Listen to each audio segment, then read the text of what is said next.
I remember once we got pulled aside in the foothills of Bamyan by a bunch of armed men who put a gun in my father's stomach and wanted to know if he was a Russian agent. And he talked himself out of it largely by pointing at me and saying, why would a Russian agent be traveling with his 13-year-old boy? Oh, you're welcome, Dad. I got you out of that.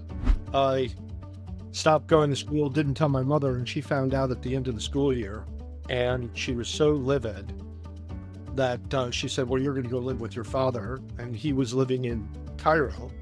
I don't actually believe that you can map or chart your life out according to a plan and say, I'm going to do this, and this, and then find yourself all those years later having the ability to say, well, I knew what I was going to do when I was young, and here I am, and I did that. It seems a little boring, to be honest. How did you wind up being born in Nepal? And I said, well, I didn't really have any control over where I was born, but my parents were there in the Peace Corps. I was not an early prodigy with respect to, nose to the grindstone. I eventually did become that, but I had to grow up first, and I had to work out my own demons. As my dad used to say, leave the campsite better than you found it. Believing that the world is a better place for your having lived in it than it would have been had you not is a feeling of success. Everybody gets opportunities here and there. The question is, what happens? Do you make something of that, or do you sort of fail to seize on those or you recognize them when they appear? Or do you make them? Do you make your luck? I don't know. Welcome to Embracing the Journey, Living Beyond Limits, a podcast about the circuitous paths we take, the habits that build resilience, and in the words of our guest today, leaving the campsite better than we found it. I'm your host, Lee Bakewell, and today we're exploring the myth of the planned life. Have you ever wondered if a perfectly mapped out life is actually a success, or can those plans turn out to be just a little bit boring? Today we sit down with Anker Heegaard. Anker is a self-described mutt of experiences, born in Nepal to Peace Corps volunteers and educated in English and religion at NYU. He is living proof that the connection between what we study and what we become is often a blurred one. We're diving into his three-legged stool of success, the balance of capability, hard work, and the raw power of luck, and why the ultimate modern survival skill is probably being comfortable with uncertainty. Whether you're watching on YouTube or listening on your favorite podcast platform, let's embrace the journey with Anker Heegaard. Anker, good morning. Thank you for joining me on my podcast, Embracing the Journey. It's a pleasure to connect with you and looking forward to this conversation. My first question, I just want to try and get straight into the conversation that we're going to have today, is just looking back on your experiences, your life to date. How much of it actually felt like a plan that was laid out for you from the younger age groups, and how much of it do you feel has unfolded in kind of different ways that are unexpected? And then we'll start there, and then we'll see where the conversation takes us. Great. Well, thanks for asking me to join you in this. Let's take your question. How much of life has unfolded according to what might have been a plan, and how much of it has sort of happened? I'd say it seems to be the latter.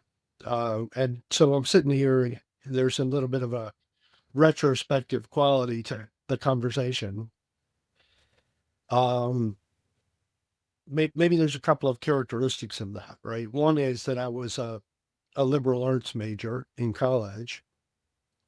And I think, in my view, that's sort of a setup for being able to take your life in many different directions, at least professionally, which is what happened. I wound up in housing policy and finance, but I didn't study housing policy and finance. I studied English and religion.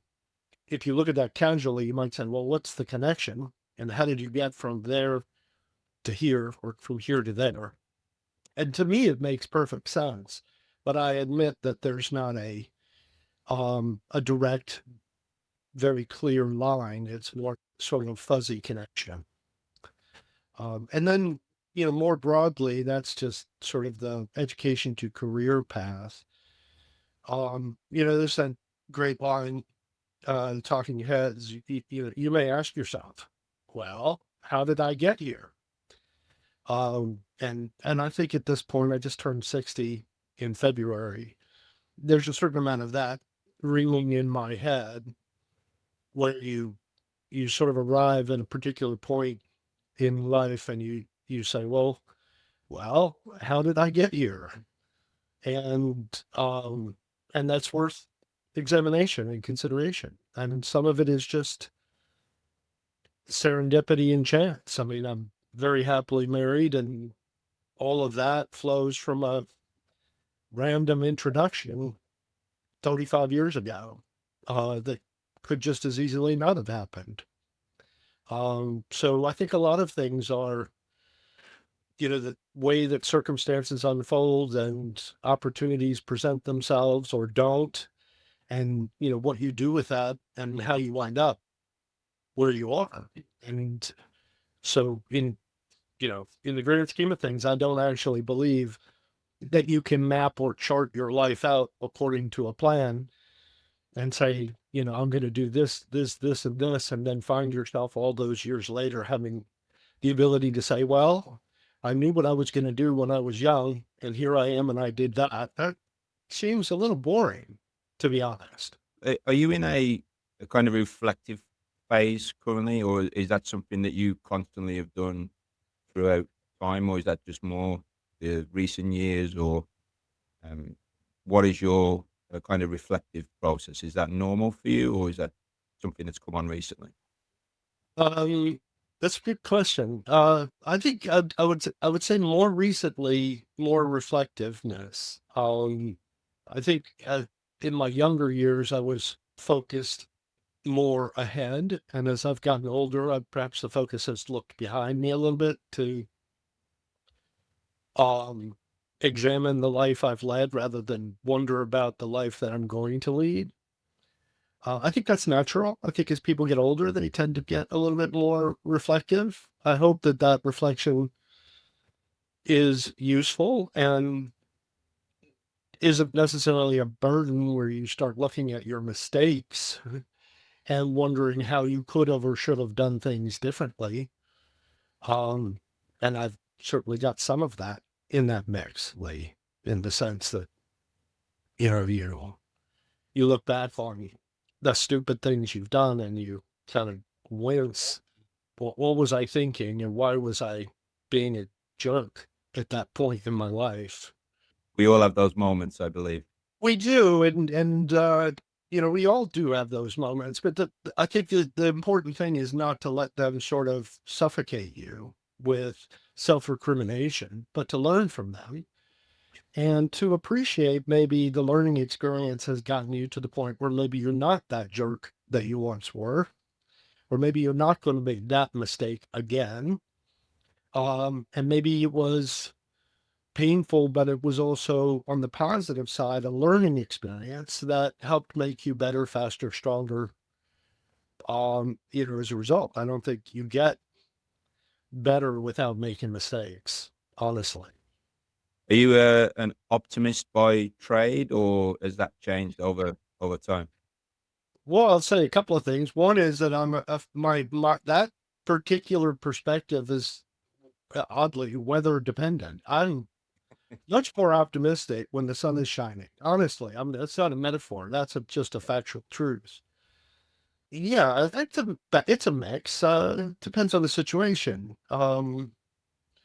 The glass can be half full or half empty, depending on how you look at it. But some of that is, are you having a good day, or what else is going on that's affecting your view about something, right? Because nothing exists in a vacuum. Everything is sort of in the context of everything else.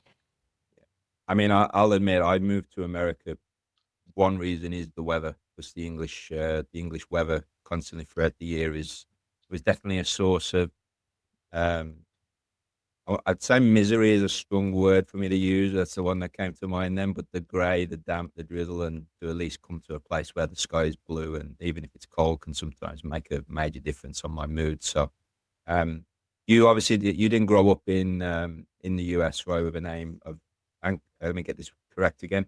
Anker Heegaard. That's not a Close enough. With a name like Valker Heegaard, you tend to let mispronunciation slide a little bit, or you wind up fighting the universe unproductively.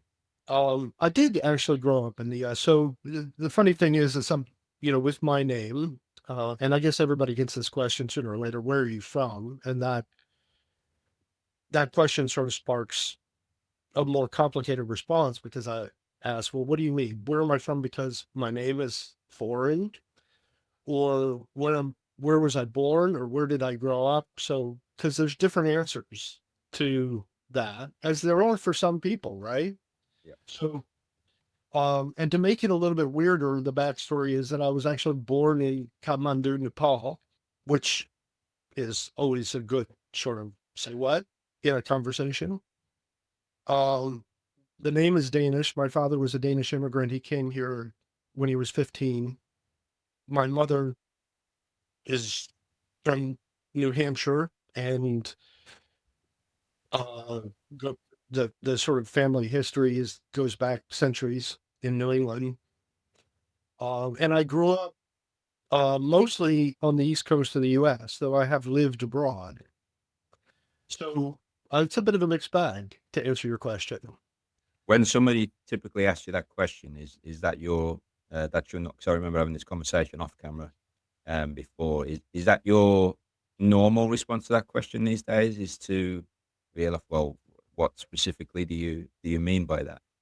Well, I give the full answer. I say, but the name is Danish. My father was Danish. I was born in Nepal, but I grew up in the U.S. So you know, I'm a lot in the sense of, where am I from?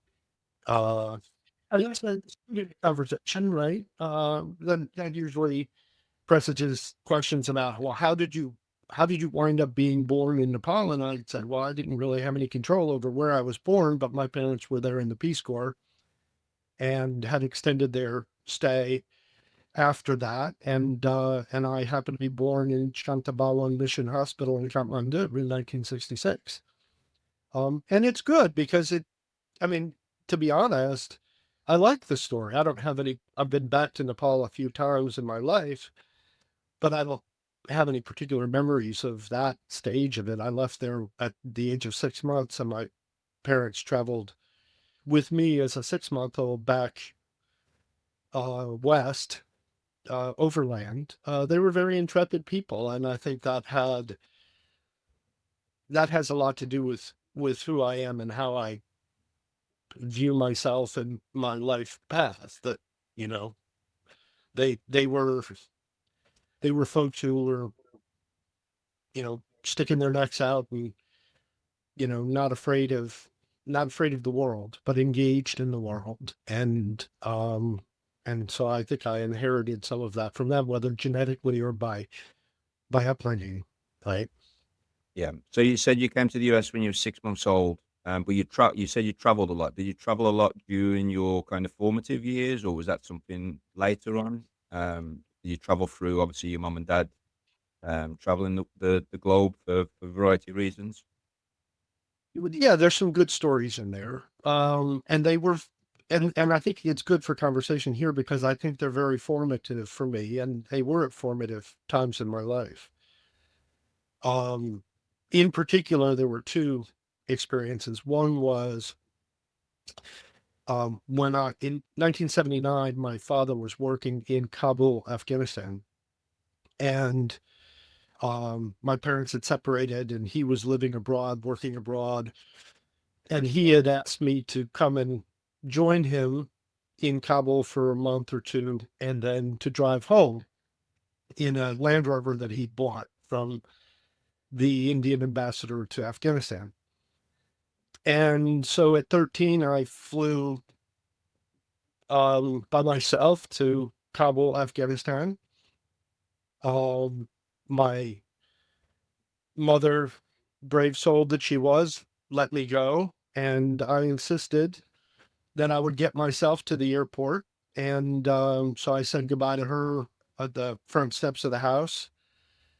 And she gave me $5 for an emergency. and I took the shuttle bus to Dallas Airport and flew um, to Kabul, and then uh, spent a couple of weeks or month or so driving around the back hills of Afghanistan on the Land Rover, testing it out before hitting the road. And then my father and I drove from Kabul to Copenhagen, and that was a formative experience in my life. It was just, all of 2 months, but it's sort of seared into my mind, seeing the world, from the passenger seat of the Land Rover in 1979, driving through, um, rural Afghanistan and Iran and Turkey and, on through Europe.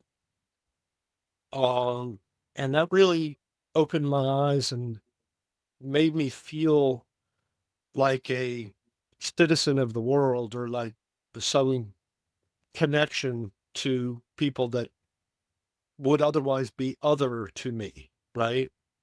And then the second experience was that I had really been a screw up in high school and had dropped out, um, for reasons we could explore if you like. But to make a long story short, I stopped going to school, didn't tell my mother, and she found out at the end of the school year. And she was so livid that she said, "Well, you're going to go live with your father." And he was living in Cairo. And so I moved to Cairo, and I went to high school in Cairo for a year until I'd done my penance with respect to that situation, and was able to come back and continue being a teenager in, at that time, Washington, D.C.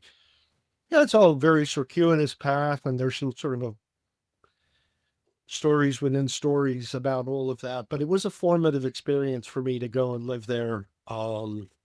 Not only in the context of it being sort of a different culture and being um, part of the American expatriate community in the ancient society of Egypt, but also doing it at the age of 17, when you're really just trying to figure out who you are in the world, and then doing it in a sort of interplanetary way, um, is sort of complexity upon complexity experience. But these are formative things, right? Yeah. So, I'm curious. uh, I'm yeah. curious. 13. What triggered you wanting to just go to the airport by yourself? Was that just a self-proclaimed independence that you just naturally had, or was there a reason why you were adamant that you were going by yourself and no one was dropping you off? What I That's a great question. That was just how things were back then.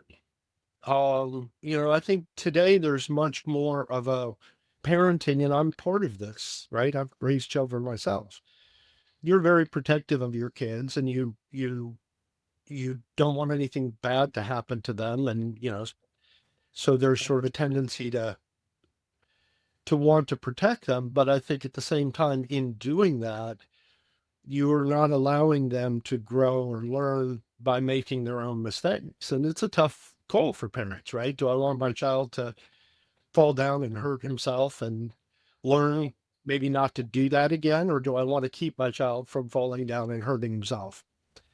And my mother was firmly of the world, like, you're going to have to just go out there and scrape your knee, and you're going to learn from it. And, um, you know, my daughter just went and did, so it continues generationally, right, Lee? So my daughter, who's now 25, she informed me months ago that she was going to go on a trip to the stands, which is Kazakhstan and Kyrgyzstan and Tajikistan and Uzbekistan. And she was going to do this by herself. And she was going to travel the Silk Road, and she was going to take photographs and meet people. And I was just so impressed by that. And of course, as a parent, you worry. And we have technology today where I can sort of check in with her on a daily basis and follow her on various apps and see that he's okay. But I can't really protect her. She's got to go out and live in the world and see it for herself and experience it, and grow from it. And so, in a sense, by letting her do that, or by my mother having let me do what I did, um, you're you are protecting your child in the sense that you're allowing your child to grow. And maybe that's a way of protecting them from the consequences of suffocation and failure to experience. Well, different. Actually doing a study right now on different generations and generation gaps, and um, yeah, I even asking you that question about going to the airport at 13. In my head, I'm not thinking it was in the 70s, right? Or yeah, in the 70s, and I'm thinking modern day already, and it's a completely different Well, world. here's the funny thing about that story.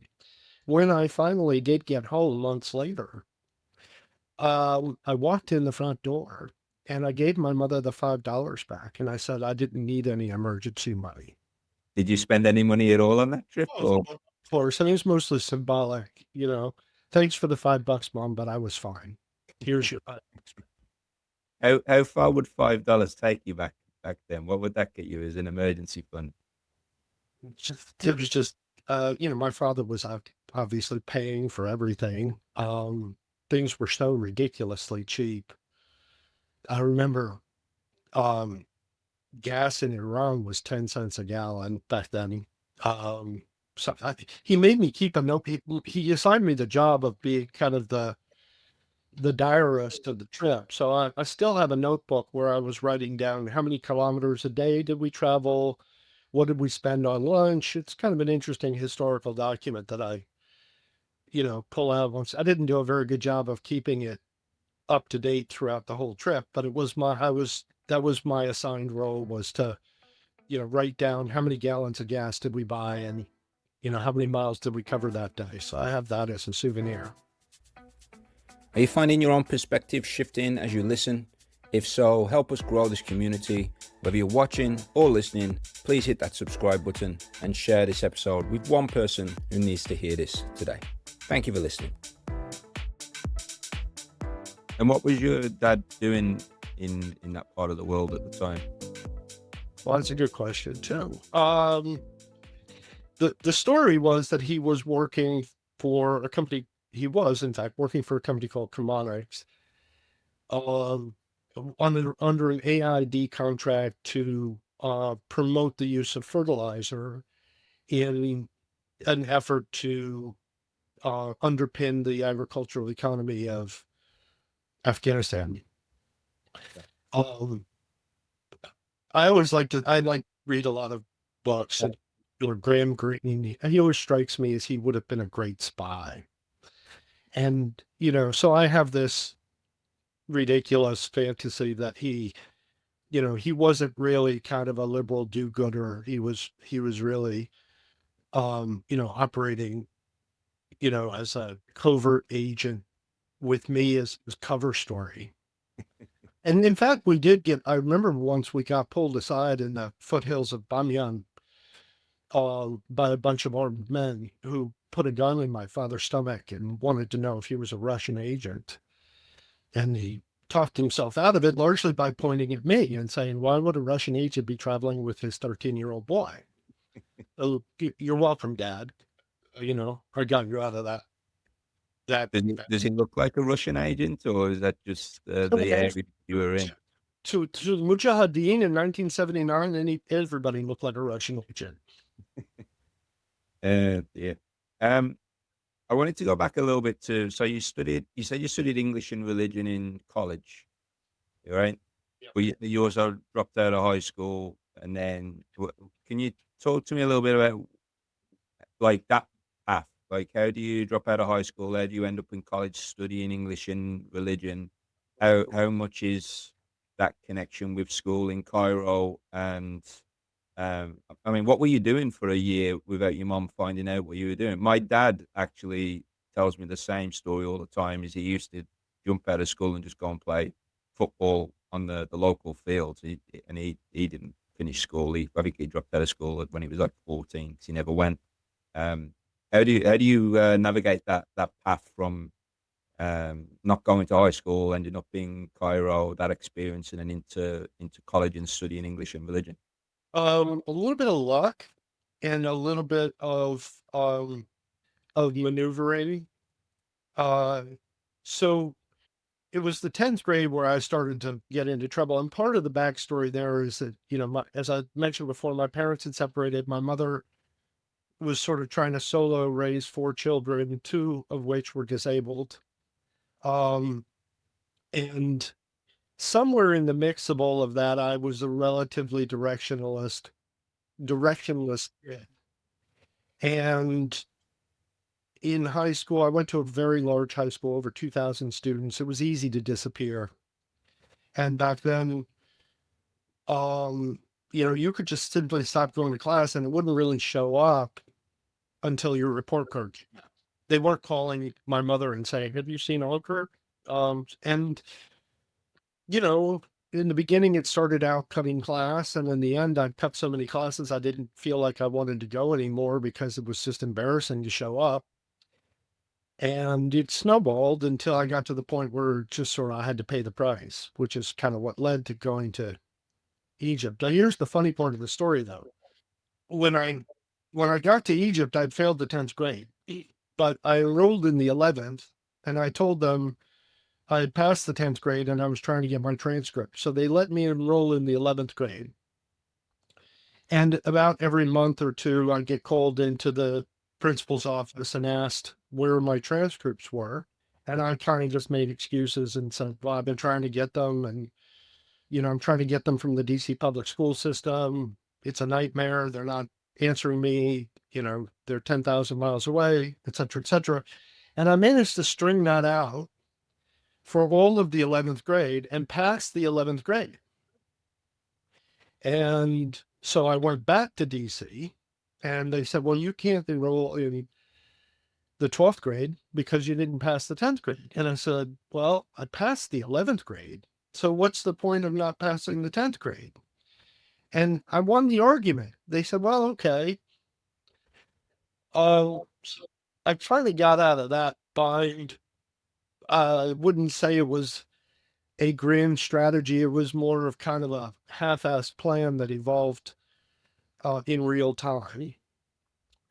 And I finally did graduate from high school, but with a really pathetically low GPA. Like I don't recall exactly, but it was something like a 1.3 GPA. And then I didn't go to college immediately because, again, I was directionless before. I was directionless then. I didn't really have a plan. I didn't know what I wanted to study. I was just full of inertia and procrastination. And, but I did have a girlfriend that I was rather obsessed with, and she applied to a school in Long Island. And that particular school had an admissions program that was rather unique. It believed that there was some kind of uncut gem in students with low GPAs and high SATs. And I happen to have relatively high SATs, certainly much better than my GPA would have suggested. And so they let me in on that special program, and I wound up going to school there. And the quid pro quo for that admission was that there were maybe, from recollection, 15 or 20 of us like that who were, higher SAT, lower GPA kind of kids that the school figured were kind of a untapped potential group. And we would meet once a week with two sociology professors who would just sort of group therapy us. And I got straight A's. Partly because I was removed from my dysfunctional and counterproductive social environment and had nothing else to do. And partly because I thought the classes were really interesting and the professors were good. And, but I wasn't happy in Garden City, Long Island. I would spend all of my weekends in New York City. And so one day I was walking past the NYU admissions office, and without applying, which seems to be the prevailing theme here, I just said, well, I've got time. Let me just go in and ask about going to this school, which is Washington Square Park, and the sort of center of the universe. This is, um, you know, late mid 80s New York City. It was just where I wanted to be. And I walked in and I said, "Can I speak to somebody?" And they said, "Sure." And I wound up having a 2-hour conversation with this guy. And he said, and this is going to come as a shocker to anybody who's gone through college admissions in the last 10 years. He said, "You're it." And I was like, "Okay."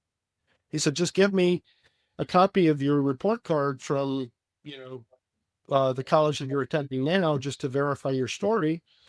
Because I told them I was getting straight A's. And that's how I wound up going NYU. And then you asked Lee about studying English and religion. I studied those because that was what I liked to do. I was a big reader and I loved literature.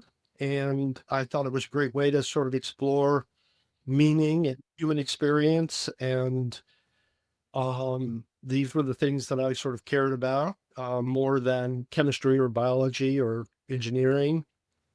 And religion was a natural extension of that. There was a really good religion department and they had great professors.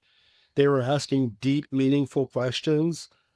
Um, and I kind of wound up with a religion minor by default, and also a creative writing minor by default, just from the course load I took. And so then I graduated college and again, didn't know what I was going to do. I left direction, wound up becoming a carpenter. So I think it's interesting to talk about this stuff because it sort of forces me to think what's really going on here and what happened to me and what does that say about me? Do I want to know? I don't know because I want to know what it says about me.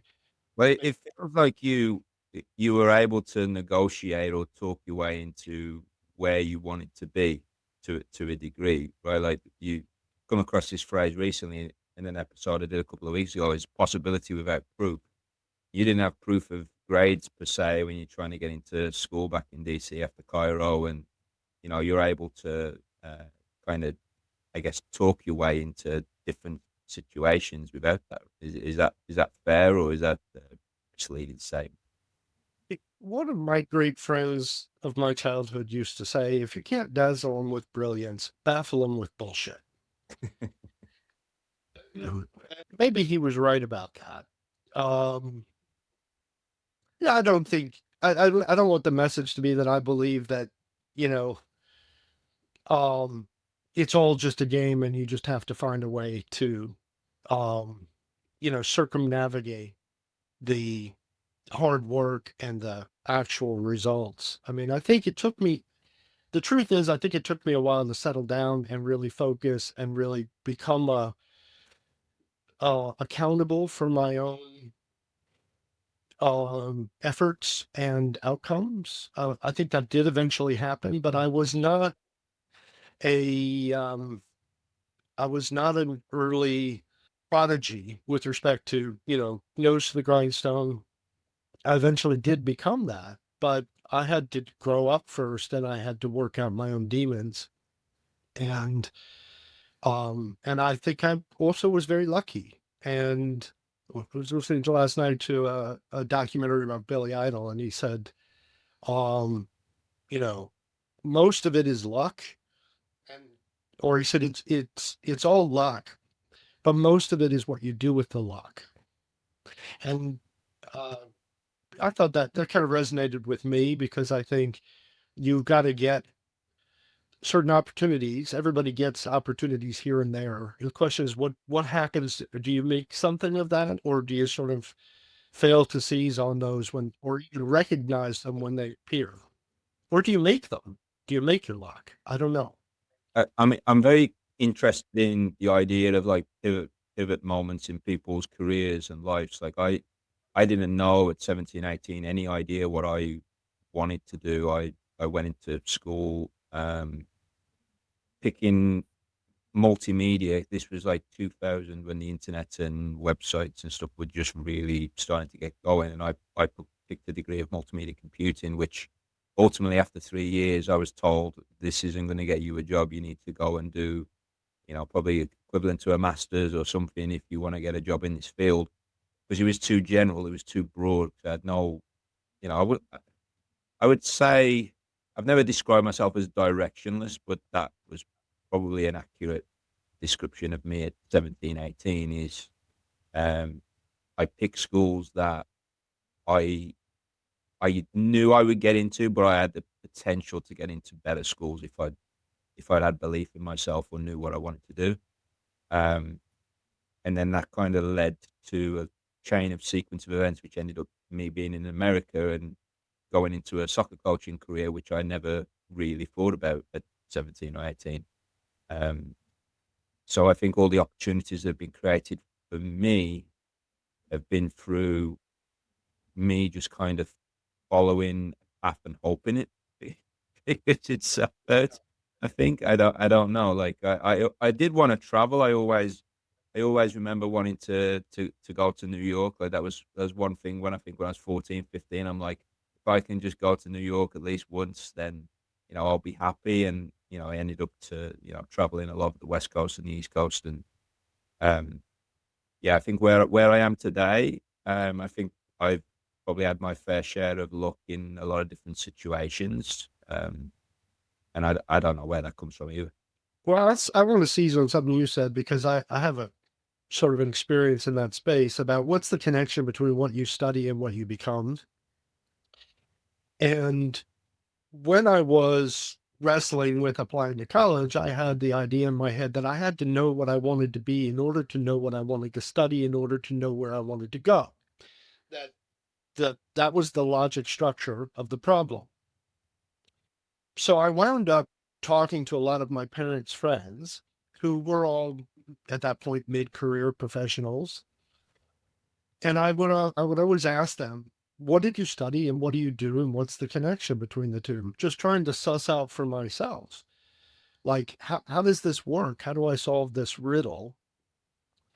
And in almost all of the conversations, what I was finding was that there was really no direct thread that tied what somebody studied to what they did, at least the people that I was speaking with. And as maybe a non-representative sample, but the takeaway for me was that I didn't have to know what I wanted to be in order to know what I wanted to study. And that freed me up to study what I wanted to study, which was English and religion and writing, without fear that I was missing the boat on studying something in a more sort of job focused process. And I feel very strongly that college is not or should not necessarily be thought of as vocational school in any kind of direct correlation between the course of study and the ultimate job that one obtains. But perhaps that's a privileged view that comes from having studied what I wanted to study and then done something that's not necessarily directly related to that and having enjoyed it and succeeded at it. And my own kids struggle with this. And there's been just lots of conversations about, what do I study so that I can get a job? And maybe it's not great parental advice, but I say study what you want to study, become an articulate, intelligent, thoughtful person that understands how the world works, and then worry about getting a job. But don't think of education as a means to employment. Think about it as a means to a life of um, thought and understanding and intelligence, if you want to use that word. So, that's the battle, that's the struggle. If Anker's story is sparking questions for you, let us know. Leaving a review on Spotify or Apple Podcasts or a comment on YouTube helps us reach a wider audience. Don't forget to follow so you never miss a conversation on embracing the journey, living beyond limits. How heavily influenced are you by those early travels and the experiences that you had with your dad, cross country? Being a Russian spy obviously has probably helped you along the way. Yeah, I mean, I did grow up in a fairly international sense. Not even just the traveling, just the social environment of the household. Um, you know, my my mother to sort of pay the bills, she would rent rooms out to foreign students. So we had, Koreans and West Africans and others living with us. I mean, in a sense, there was that side of it. There was also the travel. There was also the fact that, you know, I still had family in Denmark. Um, I ultimately married uh, a woman who's, you know, Polish, born in the US to immigrant parents, but first language spoken was Polish, and sort of engaged in that international extended family. My in-laws were all in Warsaw. Um, so I feel very strongly that we were a part of the world. I kind of believe that travel, and by travel I don't mean necessarily taking a cruise ship from Fort Lauderdale to the Bahamas. I mean traveling outside of your comfort zone, to other cultures, helps you understand your own culture in a way that you can't from within the glass, right? That you need to look from the outside in order to see the world that you live in more clearly. And I think that travel allows you that more sort of 360-degree perspective on your own world, why it is the way it is, the fact that it is not the only way of seeing things or being or living in the world, and understand that the human experience is very broad and dynamic, and I think it's a mind expanding thing, and I'm very glad that my children are comfortable traveling, and I am very glad that I did, and um, you know, it, so I think it's formative. Am I answering your question, or am I just rambling here? Not sure. Yeah, I think. I mean, look, all your experiences you're gonna take on are gonna influence you in one way or the other, right? It's always gonna be that. Um, so yeah, no, I think that answers that.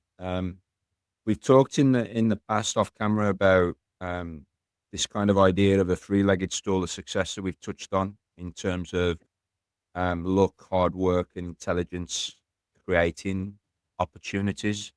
Do you think they're kind of finely balanced? We touched on luck and not quite being aware of whether luck is something we create through that hard work and intelligence, but I'm assuming they're all interlinked, right? In terms of the success that you've been able to have and the directions that you've been able to take. Yeah. So the quote three-legged stool metaphor that we were talking about before, it's this idea that's been running through my head for years that there's kind of these different legs to the stool.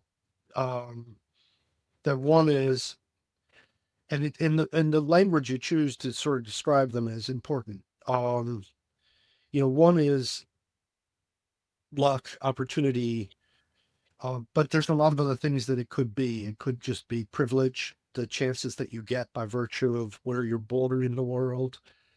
Um, so those are sort of the external factors that drive opportunity. Um, and I wouldn't say intelligence so much as capability, because intelligence is kind of a loaded term, and there's lots of types of intelligence. There's, you know, musical intelligence, there's athletic intelligence, right? We call a really good soccer player brilliant, which is a word I associate with intellect, but it's really a brilliance of the physical capabilities on the pitch. So rather than intelligence, let's just say, raw capability in whatever area is relevant to success. And then the other leg of the stool is really about sort of hard work or seizing of opportunity or being ready to put in the effort when it matters at that particular juncture. So, broadly writ, I think those factors capability, opportunity, effort, um, are all sort of swirling around in a life story. And maybe when you talk to anybody, you sort of explore whether they've, or the aspect of their success relative to those factors. And it might be an interesting way of sort of understanding how those pieces came together. Um, and the other thing I'd say is that, you know, I think if you really do subscribe to that way of thinking, it lends to a view of humility, right? Like I always am suspect of people who believe that their success is because they made it happen. And I always think that's a failure of acknowledging, you know, the opportunities that they got, or the hand of God, or, the things beyond their control that made it possible. Being in the right place at the right time is generally not something that somebody does. It's something that happens to somebody. And so, when we talked about earlier, with my being reflective at this point in my life, I am, and I think I have a fair amount of humility, or I hope that comes across, because that's what I feel, that, I have worked hard and I have brought some capability, but I also feel like I've been blessed by opportunities that made it possible for that effort and that capability to have traction. That's kind of how I view that conversation. I'm interested because um, the way you talk there, obviously, from your um, and not to keep going back to it, but the high school days where you skip school effectively for a year, and you're not doing that, right? So that that to some people could have been the catalyst to go in a completely different direction, right? And then obviously your mom send you to Cairo, which I'm not sure if that stops a spiral, or what you were doing in that year when you weren't in school, or what you were up to.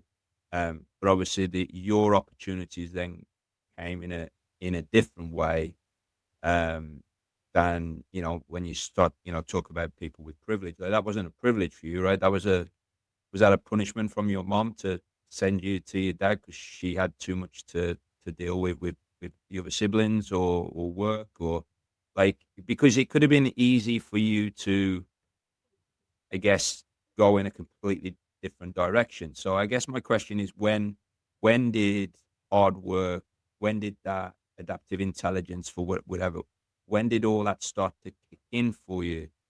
Um, because it could have been easy to go in a different direction or stay overseas, but you came back and you pursued, like, curiosity in English, or wanting to study something, and still go back into school. So I'm curious where kind of that all kicked in and triggered for you. Well, I mean, I would point out that I've always worked hard. So, but maybe not hard in a productive way, right? So sometimes you work hard and you don't have much to show for it. And sometimes you work hard and you do. You know, even when I was, and this is going to sound really stupid, but even when I was cutting school and effectively by default dropping out, though I didn't sort of intentionally do that, I had a paper route that had me up at 4 o'clock in the morning and delivering papers until 6 o'clock in the morning for the Washington Post. And so I wasn't, just messing. I was this hybrid. I was responsible enough to meet the paper truck outside of the house at 4 o'clock in the morning and do 2 hours of hard work in the snow or rain or, gloom of night. Um, but then I would pretend to go to school and wouldn't go. So it wasn't a, it wasn't that I didn't have any, it wasn't that I wasn't willing to work. It's just that I was not being productive and I wasn't working on what I should have been working on, which is I should have been, doing my studies. So I think it isn't always going to be one thing or the other thing. I think it's always going to be a little bit of everything. And um, the answer is never quite black or white in these regards. It's always some shade of gray. And also, by the way, since we're on the subject, I wound up working while I was at college, um, because I didn't have any, there was no money in my family. So I ran a night shift at a factory in Brooklyn from 4 p.m. till midnight every night for 2 years while I was in college. So I would go to school in the morning, and then I would take the L train to Williamsburg, to Bedford, L stop, and I would walk over to the factory and I would be the shift supervisor for a second shift at a metal factory until midnight, and then I'd close it up and take the subway home. And I wouldn't get home till 1 o'clock in the morning. That went on for 2 years while I was in college. So I had a work ethic, despite what you might believe from sort of describing my, ridiculous journey through these different steps of life. I was working hard and I've always had a work ethic. Um, but sometimes I wasn't able to focus it on my academics. It wasn't until I got into my professional life that I really got much more intellectually interested in what I was doing. Um, and ironically, or serendipitously or coincidentally, I really sort of dug my teeth into that and enjoyed doing the work that I had found myself doing. Yeah, it's what was the thought I was just having there? It's it's purpose, right? You need the purpose for you wasn't necessarily the education at the moment. It was a different drive and a different purpose. So the work ethic stays the same, but the purpose was different. You feel that you have to be connected to the purpose that you're doing to be able to do it. Is that fair? I gotta, sometimes I gotta find the spark within that gets me engaged in the particular task that I have to undertake. So sometimes I'm just chomping at the bit because I feel like compelled that I really want to answer that question or I want to work on that product. And sometimes I don't and I have to because that's my job. And I have to sort of find a way to get through it and not discover, you know, looking at myself over many years that, um, I can procrastinate when there's something I don't want to do. Um, and I think that's okay as long as at the end of the day you get it done and you don't, Yeah. avoid the unpleasantries of life because that can have consequences itself. Yeah, again curious about the link between the hard work and the luck, because serendipity is a word that's been used constantly in this conversation, right? So, but I think through, and we talked about kind of that hopeful optimism earlier, and through a lot of conversations that I have, when you are optimistic or hopeful, or you have that hope and gratitude, you I feel like you create more opportunities to be open to different avenues down the line, rather than seeing a dead end and turning around and not even exploring um, a little bit. So, yeah, I think you've kind of answered your own question in this, in terms of the work ethic, the humility, the perseverance that you show to keep on going throughout. That creates the opportunities, which in turn, I guess, opportunities is what we classify as luck. Um, but that's how my mind is interpreting the conversation so far. Well, there's another aspect to it as well, Lee, which is that sometimes people who don't know what they can't do can do things that they otherwise couldn't. And I know that sounds, you know, the way I said that is a little convoluted, but, you know, early in my career, I tilted at windmills that I wouldn't take on today because I didn't know what I couldn't do. And And there was a certain amount of maybe arrogance to that, if you looked at it that way, or there was a certain amount of, belief in anything's possible, or, why couldn't that be done? So I took on some big projects at a fairly young age and was successful at them. And looking back on it, I think the reason I took them on is because I didn't know how hard they were to do. And I've done that in a couple of cases in my life where I've taken things on that had I understood how hard it was going to be, I probably wouldn't have done it. But I looked at it and said, well, I can do this. And then I wound up not necessarily failing, certainly finding out that it wasn't as easy as I thought going in and having to see it through. And there's a word that at the time my boss, who was a bit of a mentor for me, had said, he said, "You're unstoppable." And he meant that as a real compliment.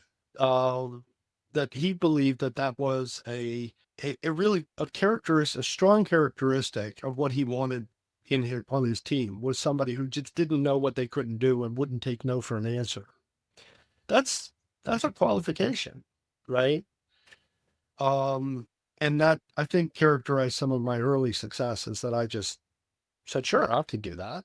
And in fact, to drive the point home, my first real job that got me into the housing world was to be the coordinator of all activity in the nation's largest affordable housing operator related to drug-related crime interdiction.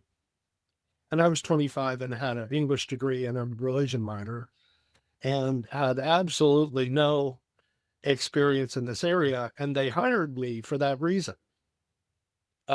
because they didn't want anybody coming to the job predisposed. And they were willing, this is a blessing, to take a chance on somebody who didn't know the answer figuring it out, rather than hiring somebody who had the answer. That was a real break for me, that somebody took a chance and paid me a salary to figure out something. That I'm so grateful for that, because that was really what got me started in how multifamily housing and affordable housing and policy and finance. How did that opportunity come about, the interview? Was it just, was that a look, or was that through talking yourself and baffling them with? Well, I'll tell you what, I'll tell you the story and you tell me what it was. So when I graduated, I couldn't find a job. This was 89. There was a bit of a recession. I had been lackadaisical in, pursuing job opportunities as a graduating senior at NYU. And I sort of found myself, as I sometimes do, having not planned well ahead, standing there empty-handed, wondering what to do next. So I was good with tools, and I enjoyed working with my hands, and I strung together a bunch of handyman jobs that kept me going for a couple of years. But I wanted to transact on my college degree, and I wanted to work in an office, and I wanted a career in the capital C sense, not just a job, lowercase j. And at that time, there was no Career Builder, LinkedIn. You basically got the Sunday paper and you went through the job wanted ads. And my poor mother, who was so sick of having me, not really have a career, she had found one particular little help wanted ad for a drug task force coordinator for a housing company. And at that time, you would write a cover letter and you would stick it in the mail. I know this seems all very antediluvian, but she said, no, you should apply. I'm like, Mom, I don't know anything about being a drug task force coordinator. She's like, what do you got to lose? So I wrote the letter and I got an interview. I had to put on a suit and go to an office and be interviewed. And it turned out to be a really rare opportunity where they were experiencing a rise in drug-related crime in affordable housing that was this was in 1991. And they were looking, as I said before, for somebody who they thought was sort of young and smart and brash and could figure it out and didn't know what they couldn't do. And I went through this and I was really hopeful. It was the closest I'd come to finding a job since graduating in, September of, or rather May of 1989, which was, almost 2 years before. And they sent me a thanks but no thanks, dear John letter. And I was heartbroken. And my mother said, write them back. Tell them they're making a mistake not hiring you. And I said, oh, come on, Mom. You're embarrassing me. I don't want to embarrass myself. She said, she just looked at me in this death stare and she said, do it. And I did. And oh my God, they called me back and they said, okay, we thought about it and we're going to offer you the job. You were 25 at that juncture, right? I mean, Warren, I would have been 25. Yeah. I was born in 66. So now I turned it on you. What is that? Is that luck? Is that making your own luck? Is that, I don't know what that is. That's your mom. That's your mom. Yeah. I mean, she made that happen. She's very proud of me. She was always very interested in what I was doing. And it was a really fascinating job. I learned a lot. And it gave me a platform to prove what I was capable of, which is what you want so badly. And you're dependent on somebody else giving you a chance to prove yourself. And that was my chance to prove myself. And I think I did. I was successful in that. That led to an opportunity to start a business, which I did in 1997, 6 years after that, and which I've been doing since then, which is 29 years I've been self-employed or employed by my own business, right? So one thing leads to another. And that's a path, but it's only a path when you look back, and it was certainly not a path I could have planned out. Is it capability, hard work, or just the unpredictable element of luck? As we dive back into the three-legged stool of success, take a second to subscribe and share. Your support is the engine that keeps these conversations going. Thank you for listening. Through kind of your perspective and your influence through these opportunities that you've carved out for yourself, does that change your definition of success for you or for other people? Do you think that success is very individual, very independent, especially in the modern day society of comparison culture, I like to call it? How do you define success? Well, I think it has to be an individual definition, right? One person's definition of success, it doesn't apply to others. But we have a tendency to view success through our own lens, right? I know growing up where a lot of life was circumscribed by money issues, it was important to do well, that would provide opportunities and it would avoid some of the challenges that I knew we had lived through, as a consequence of not having any money. So to me, there's a component of success that has to do with economics, but I don't believe that that's the end of the conversation. I believe it is in believing in the meaningfulness of your efforts. And that doesn't necessarily mean that you're changing the world in some sort of obvious way. But as my dad used to say, leave the campsite better than you found it. Right. And so believing that the world is a better place for your having lived in it than it would have been had you not is a feeling of success. Beyond that, I think it is like there are other aspects to it. Like I did start the business 29 years ago. For 9 years, I went to an office. For the last 20 years, I've worked from home. Um, and there have been some sacrifices associated with that in terms of progression of career, but it's also allowed me to be around for my kids and to pick them up from school and to be more engaged in my family than I would have otherwise been able to do had I, gone off to an office and sort of disappeared from the home from 8 a.m. till 6 p.m. I was lucky that the cards played out the way they did, and I had a chance to balance my family life with my work life. That's a success too, right? It's many things. And it's going to be different for different people. For some people, success is going to have a, high bar of power. Um, for me, power is not important. I'm a consultant. I don't make decisions. I give advice. I don't have the power that comes from, that decision making. I only have the power that comes from the quality of the recommendations that I make to my clients.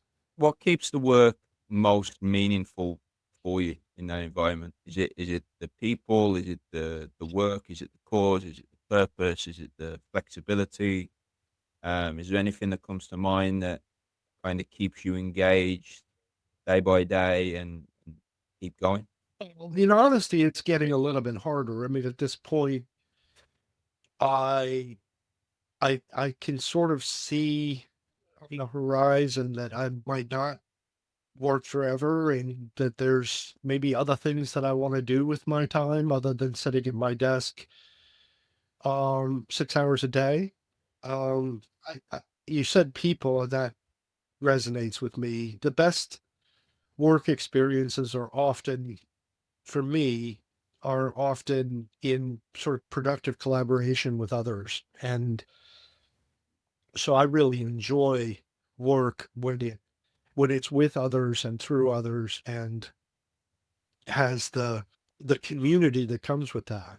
Um, when I first started the business in 97, the first step in that process was to go work from home. And at that point, I had been in a busy, um, engaging social office environment, and I went to working at home, and that was a really, really, really tough adjustment. I had recognized at that point very quickly that a huge part of my social life was my coworkers. And I tended to think if I have family, I have friends, I have coworkers. But the truth was that the coworkers that I had were friends, even if they were quote work friends. And I got a lot of my social fulfillment out of going to the office. And when I stopped going to the office, it was a very difficult adjustment. And my wife at the time was going to a busy office. And she'd get home at the end of the day and not want to see another soul and want to put her feet up. And I'd be like, oh, thank God you're home. Can we go out? Because I've been sitting in the house all day. We worked it through. We compromised. Some nights we went out. Some nights she didn't want to go out, and we did. And some nights I didn't want to stay in, but I did. And we found a happy medium in that. But that experience, was then. Now I'm a little bit older, and I don't think I could at this point in my life. I don't think I could go to an office if I had to. Um, I just don't think I'm cut out for that. I I've lost the muscle memory for getting into a car and commuting to work, or showing up at a particular place, divorcing my personal life from my work life. When we talk about obviously your children stepping into their own journeys, do you find yourself sharing any specific lessons with them?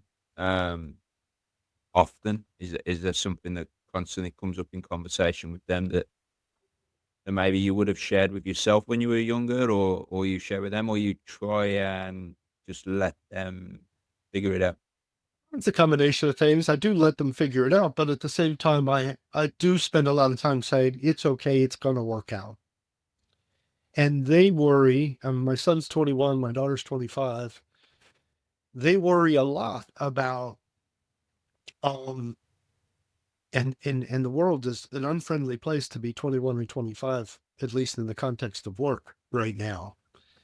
And so they worry a lot about getting an opportunity to get started, to succeed.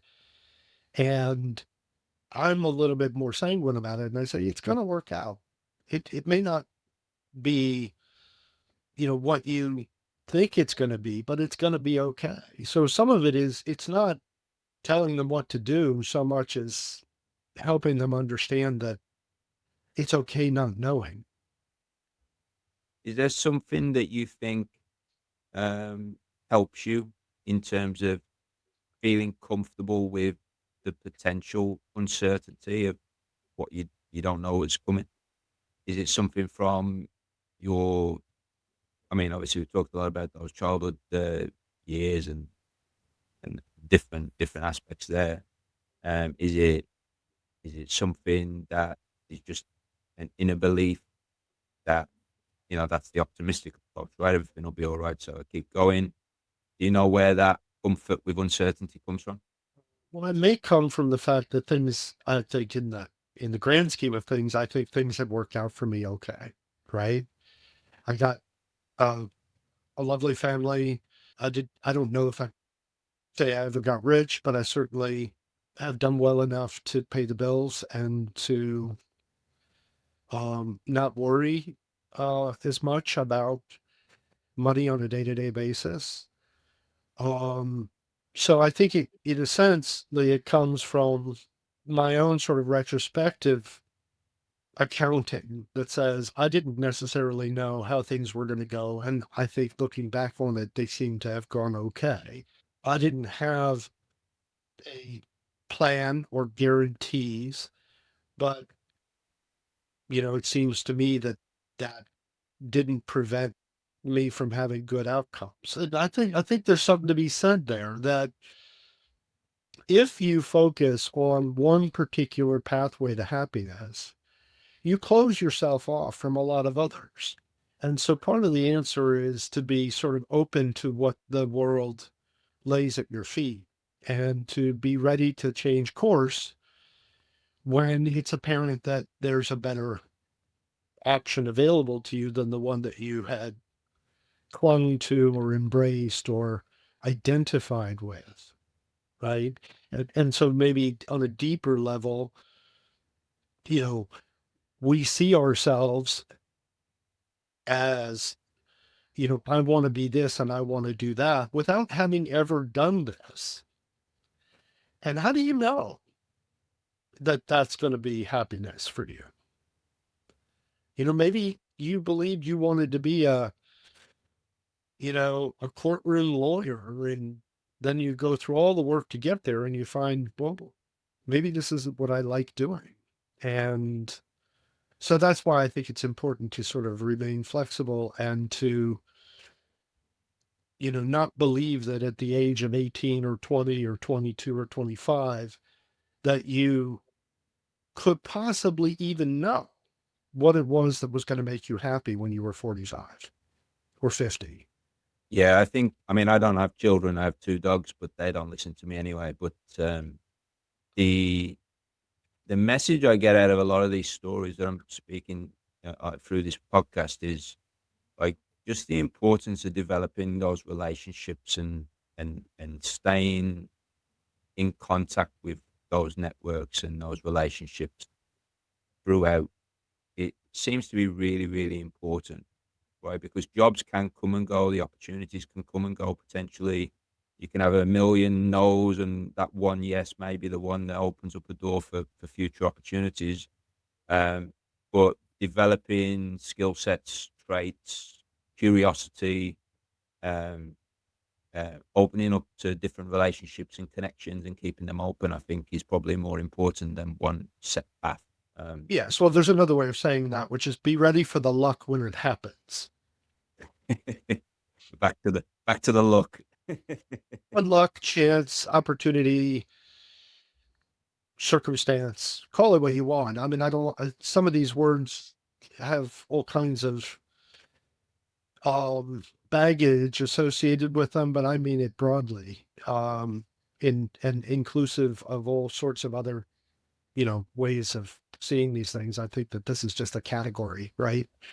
Yeah. Um, No, be ready is definitely, because you never know, right? It may be, it could be anything. You just never know what opportunity may present itself, and um, by being, I guess, open minded and humble enough to know that it may not have been your first path, but it may be a good path to follow forward. Got the last two questions for you. Is there anything that you wish you would have understood earlier, um, about your life, career, before it actually unfolded? It's a little bit of a deep question after everything we spoke about, but is there anything that you think back now that I wish, again, hindsight, retrospect is always easy to talk about, sometimes, but anything that crosses your mind? well, I will say that all of that uncertainty was painful. So I can look at it now and say, oh, well, it all worked out. So, but I don't want to give the misimpression or misapprehension that it was easy. I was racked with uncertainty, racked with where is this all going? And like, you know, time heals wounds. And so it's easy now, all these years later, to look back at that and say, well, you know, it wasn't, it was all worth it or whatever. But the truth is that it was difficult for me at the time, not knowing. It wasn't like I had some deep well of inner strength that said prospectively, this is going to work out. This is all going to be fine. I didn't know that. And so I wasn't at ease with the struggle, right? I was not indifferent to what I was going through. And I have to remind myself of that now. That was painful. And that helps me to be maybe a little bit more empathetic with my own kids, right? When I tell them, don't worry, it's going to work out, it would be foolish for me to believe that they're simply going to take that advice to heart and not worry. They are going to worry. They're going to worry, how is this going to work out? And maybe they'll take a little bit of comfort in me saying, I was in your position and I didn't know, and it did work out, and therefore you should be okay.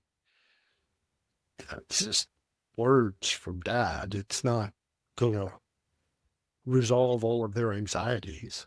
Yeah, but it's the traits that you've developed, right, that have been able to see you through those uncertain moments. Well, they can certainly look at it and say, I'm glad I heard that story, Dad. I appreciate that you struggled too at that stage of life.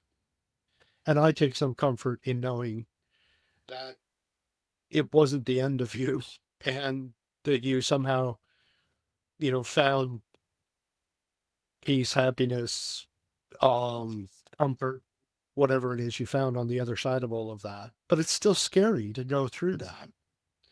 It's scary to not know what the world holds for you.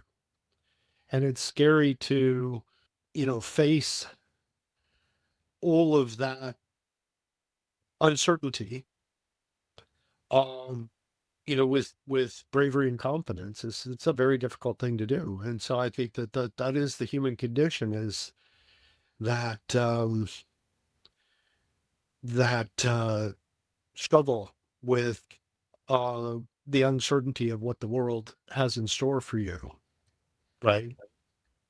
Do you remind yourself of the fact that when you were 13 years of age, you just were happy to figure it out by yourself, and that uncertainty wasn't there, and then take that into your kind of mentality and approach for things when you got older? Where that people tend to romanticize their own stories, right? And they tend to narrate their own histories in a way that they can live with, right? But if I'm honest, I have to say that um, a lot of my youth was painful and uncertain, um, and while I can sit here now and I can say, well, I survived that, it wasn't the end of me. You know, maybe if I were,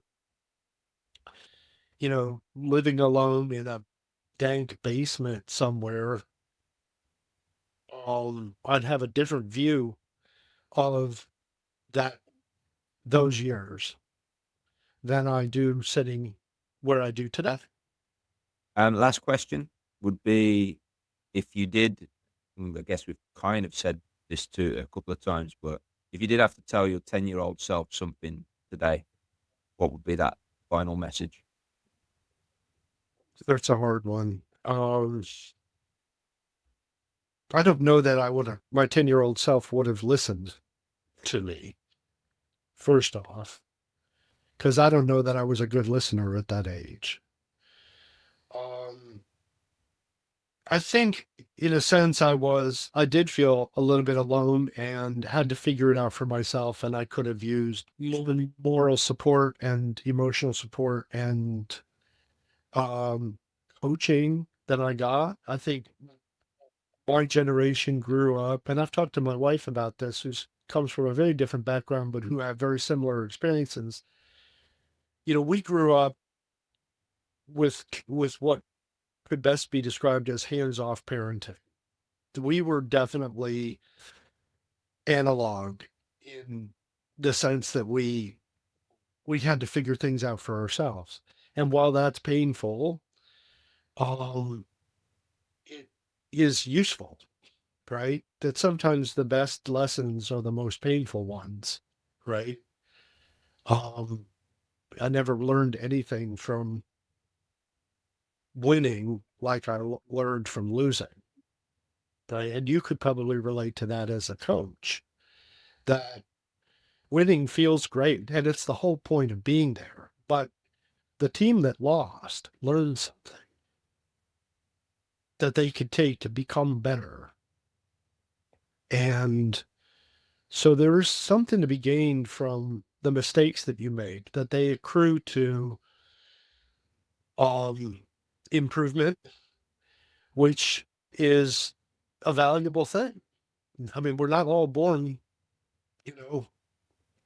to succeed in everything we do for as long as we live. We're all going to make mistakes, and we're all going to hopefully learn from them and feel like, okay, well, I screwed that up, but at least I got a lesson out of it.